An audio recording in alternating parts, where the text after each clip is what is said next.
mayamda wa khara singdongwe aina ne ayukta mobangi video thagat khibado mayam thagat taba jadaba matang ama oina thagat khibani aigi mobile se memory full oina ne video semba jadraba aduna aina du video do mobang video do thagala matung du kathat laga ne aina si video se cham nungai taba video se aina ne aigi nungai taba do mayam da ina phungduk ningbado adu mayam sisu khairak pasu jai ko view pa na video se maine mayam des haini ngai haijaro ai kesum saute mayam adu mayam nungai tabadi jamna nungai te mayam puna ma rekhana ikok no na khoram jari mayam aigi wahi de soi khiba jai su mayam na ngapi gani na ning asidi mayam jamna nungai te ko mayam su khangini akoi inau isem taruk phagi bado ingam pitu pitu phagi bado ahum ama moina siraga jiri gi turena thadar e haise mayam haliba mong do jamna nuai taba jamna chakpa nungsu nuai taba chaksu chakpa angang piba thani panda suri ba angang dubu utup da thomaga hale haise mayam leiba ngambra mayam mitte pita daba ngambra ba aduga piba ngang chahi manga tarukta sujariba angang nupi macha du utupna thombada mamit pak chongdongna angang dugi adumba mawongda hatli haise aduga inaw dugina haliba phibam do mawong do mayam sipuna makse taraga adu mayam taraga sipuna makse taraga mayam mittagi pi thamoi da nungaitaba cham phawbado adu oina ina si video se ina semakpane ba ai su nungaitaba aduga inauduna maigi matha nungda konna lejariba angang dubu mama oibado matha nungdai macha dubu moina sela pura mama dugi mamangda hala mama oiduna karamba mongda hingamgani mayam karamba mongda hingamgani aiba adu kisala ko do phauja leba lehori ba humdo ujing moina hingiba duna taraga kari taure haise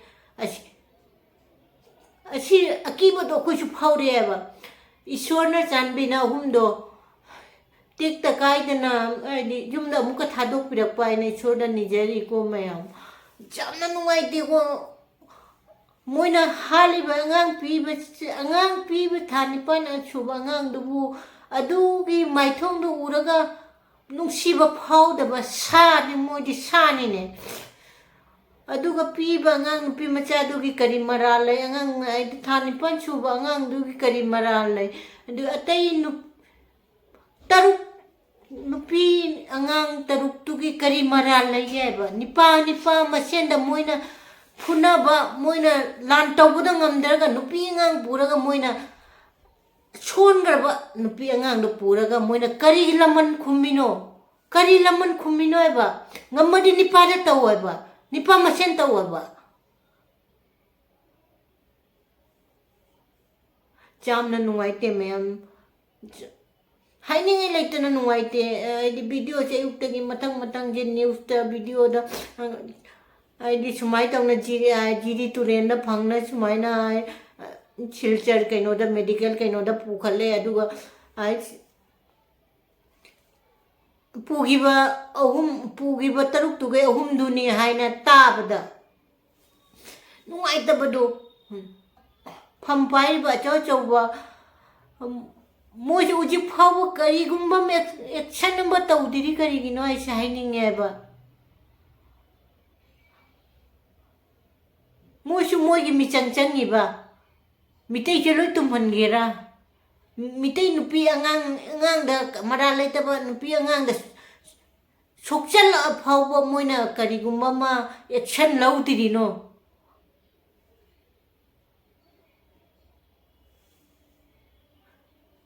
mayam nungai taba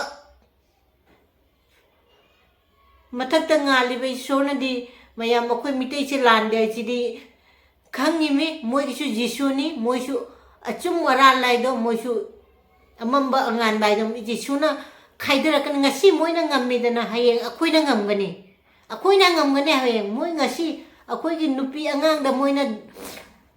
laman khumine khumido hayeng moi su nupi angang matu macha mama mapa lobna moi su ngas hayeng sini ai ba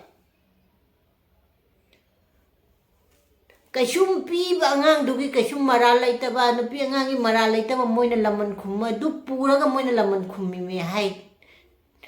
di ba singse moi di shani cha moi di mathakta ngaliba isona su moi si di